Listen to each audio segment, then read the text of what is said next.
Dictation में किसी भी प्रकार के सुधार की दशा में ज़रूर कमेंट करके बताएं और लिखने के बाद आपको डिक्टेशन कैसा लगता है ये भी कमेंट करके ज़रूर बताएं।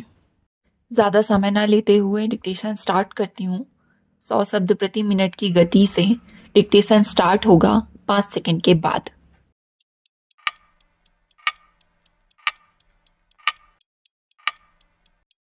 स्टार्ट। अध्यक्ष महोदय, 10वीं पंचवर्षीय योजना पर विचार करते समय सदन के दोनों पक्षों के सदस्यों ने जो महत्वपूर्ण प्रश्न उठाए हैं उन पर विचार किया जाना आवश्यक है। अध्यक्ष महोदय, 9वीं पंचवर्षीय योजना का अब अंतिम वर्ष चल रहा है और इस योजना के अंदर जो चीज़ें कही गई हैं ऐसा लगता है कि उसके अंदर परिवर्तन करना कठिन है, बदला भी नहीं जा सकता। अध्यक्ष महोदय, कुछ चीज़ें की जा सकती हैं। उसके अंदर आज भी कुल कितना खर्चा है यह तय नहीं किया गया, केवल कटौती ही निश्चित की गई है। शुरू में मैं यह कहना चाहता हूँ कि यहाँ पर कुछ सदस्यों ने जो यह प्रश्न उठाया था कि इस पंचवर्षीय योजना का आशय कुछ सरकारी पक्ष से भी बताया है, इसके अंदर कमियां हैं और बहुत सी कमियां हैं जिनके ऊपर मैं यहाँ कुछ दोषारोपण नहीं करना चाहता हूँ। मैं चाहता भी हूँ कि इस तरह से प्रश्न ना उठाए जाएं तो ज़्यादा अच्छा है। यह योजना सरकार ने बनाई है, यह योजना मंत्रिमंडल ने बनाई और अनुमोदन होने के बाद भी इसमें कुछ कमियां रह गई हैं, तो यह कमी रहने का दोष किसके ऊपर है? मैं समझता हूँ सदन के सभी सदस्य इसको जानते हैं। बहुत से लोगों ने दिल्ली के प्रश्न उठाए, जो दिल्ली के साथ अन्याय किया गया है, तो मैं समझता हूँ इस बारे में सब आवाज़ उठाएं। इस बात की आज बहुत ज़रूरत है। मैं यह कहना चाहता हूँ भारत सरकार से या जिन्होंने ये सारी योजनाएं बनाई उन्होंने वास्तव में यहाँ के साथ बहुत बुरा किया, यहाँ के साथ अन्याय किया, क्योंकि उन्होंने इस पंचवर्षीय योजना को बनाते समय ध्यान नहीं दिया कि क्या योजना बना रहे हैं, गलत बना रहे हैं या सही बना रहे हैं, इससे क्या लाभ हानि होगा, इन सब बातों पर उन्होंने विचार नहीं किया। तो मैं समझता हूँ ऐसी परिस्थितियों के अंदर यह बात ठीक नहीं है। ऐसी दशा में यहाँ पर 5 वर्षों में आने वाली योजनाएं बेकार बनकर रह जाएंगी। जो कटौती निश्चित की गई है उसको समाप्त करना चाहिए ताकि दिल्ली को हम अंतर्राष्ट्रीय स्तर का एक आदर्श नगर बना सकें। यह बहुत ही आवश्यक है यदि हम इस स्थान की उन्नति चाहते हैं। इसलिए अब मैं अपना कथन इन शब्दों के साथ समाप्त करता हूँ। अध्यक्ष महोदय, आपने मुझे पंचवर्षीय योजना पर बोलने का अवसर दिया, इसके लिए मैं आपका आभारी हूँ। आपने मुझे कम समय दिया, इसके लिए भी आभारी हूँ। अभी मेरे से पूर्व कुछ सदस्यों ने हम पर यह आरोप भी लगाया कि हम योजना में विश्वास नहीं रखते।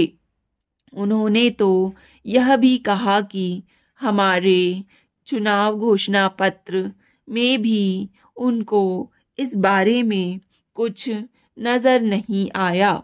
मैं इस बारे में यह निवेदन करना चाहता हूँ कि उन्होंने कोई दूसरा घोषणा पत्र नहीं देखा, गलत घोषणा पत्र पढ़ा और उसी को हमारा घोषणा पत्र समझ बैठे। लेकिन मैं यह कहना चाहता हूँ कि हमारा घोषणा पत्र इस समय मेरे पास है। इस घोषणा पत्र में हमारी घोषणा में योजना के बारे में स्पष्ट रूप से कहा गया है कि हम योजना पर विश्वास रखते हैं, लेकिन ऐसी योजना पर विश्वास नहीं रखते जो जनता के दुखों को दूर नहीं कर सकती, जो जनता के कष्ट दूर नहीं कर सकती। आज तक जितनी भी योजनाएं बनाई गई हैं, जिन्हें हम पहली पंचवर्षीय योजना, दूसरी पंचवर्षीय योजना और 10वीं पंचवर्षीय योजना आदि कहते हैं, और उन योजनाओं में हमने जो कुछ निर्धारित किया उनसे हम जनता के दुखों को दूर नहीं कर सके और जनता के कष्ट दूर नहीं हुए। इन योजनाओं के परिणाम भी हमारे सामने हैं। बड़े बड़े अनुभवी बैठे, उन्होंने योजनाएं बनाई, लेकिन योजनाएं ठीक प्रकार से कार्यान्वित नहीं की गई। उन योजनाओं में काफ़ी दोष थे, जिसके कारण ये योजनाएं लोगों के दुखों को दूर नहीं कर सकी। लोग दुखी ही रहे। मैं यहाँ पर कहना चाहता हूँ कि जो हमारी योजना थी उसका परिणाम क्या निकला। उसका परिणाम यही निकला कि हमें रुपये का मूल्य कम करना पड़ा। जो योजना होती है वह राष्ट्रधन को ऊंचा करने के लिए बनाई जाती है, लेकिन हमारे सामने आंकड़े हैं। इसका परिणाम हमारे सामने है। हमने अब तक 9 पंचवर्षीय योजनाएं कार्यान्वित की हैं, लेकिन हमारी प्रति व्यक्ति आय में और जीवन स्तर में अपेक्षित वृद्धि नहीं हुई है। यह दुख की बात है। मैं यह कहना चाहता हूँ कि हमारी ऐसी योजना में विश्वास नहीं है जो जनता के कष्टों को, जनता के दुखों को दूर ना कर सके। हम ऐसी योजनाओं पर विश्वास करते हैं जो उनकी आयु बढ़ा सके, उनका आर्थिक विकास कर सके, उन्हें उन्नत कर सके। सभापति महोदय, ये शब्द मेरे नहीं हैं, बल्कि राष्ट्रपिता के हैं। जो लोग आज सरकार में बैठे हुए हैं, क्या वे अपने दिल में सोचेंगे कि यह देशद्रोह शब्द बालकों को अंग्रेजी पढ़ाने के लिए राष्ट्रपिता का कहा हुआ है? आज 54 वर्ष देश को स्वतंत्र हुए हो गए हैं, लेकिन राष्ट्रपिता की इस बात पर आज तक ध्यान नहीं दिया गया है। अंग्रेजी भाषा को पढ़ना क्यों बंद नहीं किया गया और उसको दैनिक कार्यों में क्यों प्रयोग में लाया जाता है? मैं इस बात को कई बार इस सदन में कह चुका हूँ और मैंने इस विधान परिषद की नियमावली में 1 वर्ष पहले एक संशोधन भी रखा था। मुझे दुर्भाग्य है कि वह संशोधन वर्ष भर से इस सदन में प्रस्तुत नहीं हो सका।